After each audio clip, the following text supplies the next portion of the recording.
I'm Tony Van Veen, CEO of Discmakers. As the leading manufacturer of physical media for independent artists, we at Discmakers work with many artists who are doing music for a living. And we're making CDs and records for probably many more artists whose goal it is to make a living from their music. And many of you have a somewhat romanticized view of what it's like to make it in the biz, to be signed to a label. That's why I want to talk to you about the hard truth of the music industry today. Because the music industry is a tough industry. I had a boss once who said that the music industry, the record industry, is a negative-sum game. More money goes into it than comes out of it.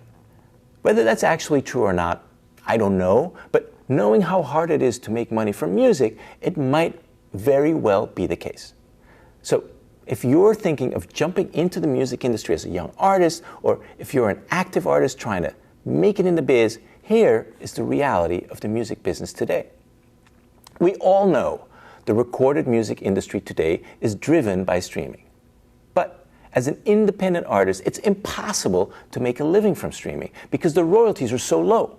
1,000 streams on Spotify pay a little over $4, and 1,000 streams on YouTube pay less than $1. So, if you want to make a lower middle class income of $50,000 a year, you would probably need to average 1 million streams per month. As an independent artist, that's almost impossible. On top of that, streaming stacks the deck in favor of established artists. The vast majority of the industry's streaming royalties are collected by the top 1% of artists. In fact, industry research shows that the top 1% of artists probably get around 90% of all streams and therefore 90% of all royalties, leaving just 10% of royalties for the other 99% of artists, which includes you, my friend. As if that's not bad enough, legacy artists, those artists who were once huge and are no longer, like the Rolling Stones, Aretha Franklin, U2, and even dead ones like Janis Joplin and Prince, they take a chunk of streaming revenues for their massive back catalogs of old titles and hits. I mean, every time you stream Mama Said Knock You Out, LL Cool J gets paid. On the plus side, you have an easier and cheaper access to a huge global market than ever before. Back in the day when physical media dominated, getting distribution was hard. Today, it's completely democratized and any artist can get their music out in the marketplace where over 1 billion music listeners can access it. However, because streaming pays so little, today's distribution landscape looks more like a promotional channel. You can't make a living from it. But if you can figure out how to get noticed, it is possible to ramp up those streams fast. Also good, it's more affordable than ever to put out high-quality recorded music. But the affordability of recording and digital distribution also means there are more songs being released than ever before. Regardless of which stat you believe, whether there are 30,000 songs released to streaming every day or 60,000 or 100,000, the reality is that there is a ton of competition out there in the marketplace for fans' attention. And this makes it very hard for you to break through that noise and make an impact.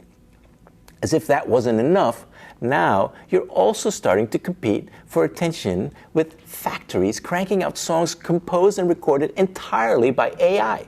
I mean, this is only starting now, and streaming companies are still figuring out how to handle AI content, but certainly in the future, this will be a significant issue. In today's music biz, there are many digital revenue streams, but most are tiny. Streaming doesn't pay much. Publishing adds maybe 15% or so to your streaming royalties. Beyond that, public performance, neighboring rights, YouTube microsync, and traditional sync, they can add some loose change, but not enough to move the needle in most cases, unless you get lucky with a big sync placement. So, how do you survive? Well, physical media is essential for survival. It is ironic, isn't it, that to make money as an artist today, you need to rely on 2 outdated technologies and 1 evergreen product. Of course, I'm talking about revenue from selling CDs, a 40-year-old technology, selling LPs, a 70-year-old technology, and selling T-shirts, which They'll never go out of style. As crazy as it sounds, selling physical media is your best shot at making a buck in today's music industry. In general, live music is a huge revenue generator today. Certainly, major artists make much of their income from touring. However, as an emerging artist, your concert ticket revenues will be modest. If you're playing bars and clubs or you're an opening act on a bill, there's just not much money to be made from concert ticket sales. But you knew that already. Then there's the dream of getting signed.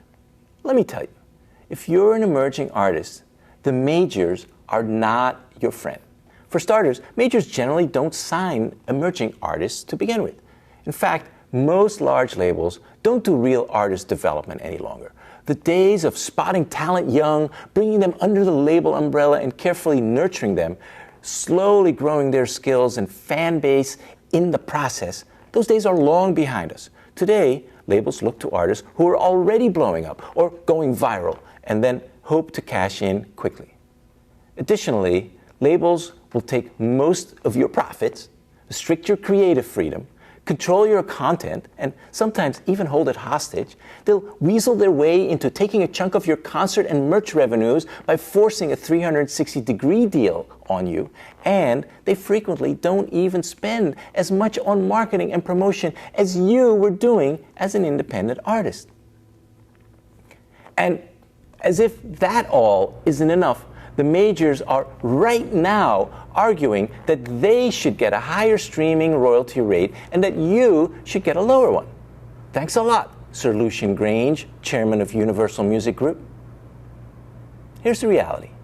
It is your job to create demand for your music. And you have to do much of it yourself, starting with writing better songs than the next guy or gal and putting on amazing shows. But it doesn't end there. You need to handle the promo and the business side, social media. You need to learn about playlist algorithms and dashboards. You need to learn marketing. All of this in addition to the music side. And virality is not a strategy. Yes, TikTok is important, but let's be honest, virality is a lottery. You can't plan it and you can't count on it. With social media, if your fans are there, you need to have a presence. But sheesh, how many social platforms can you really engage with all the time? TikTok, Facebook, Insta, Twitter, Snapchat, posts, stories, videos, it never ends. Additionally, playlist placement doesn't create fans. Yes, if you're lucky enough to get placed on a big curated playlist, you can drive significant plays. But the data shows that those plays don't translate into fans who end up following you, buying your merch, and coming to your shows.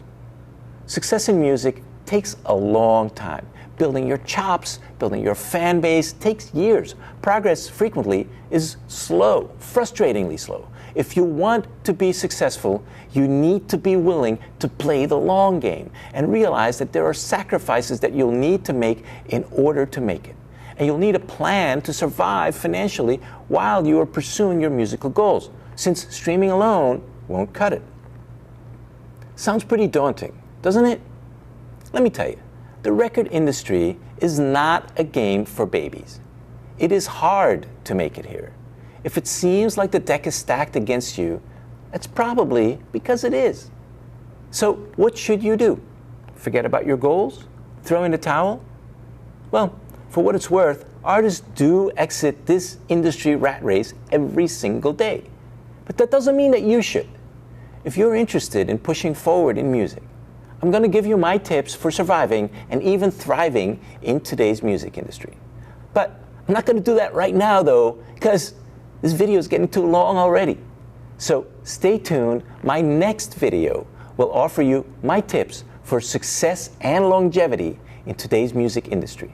In the meantime, I'd love to hear your thoughts. Drop a comment below and let me know what you think about my assessment of today's music industry. I hope you found this helpful and not too much of a downer. I look forward to seeing you next time with my music career tips.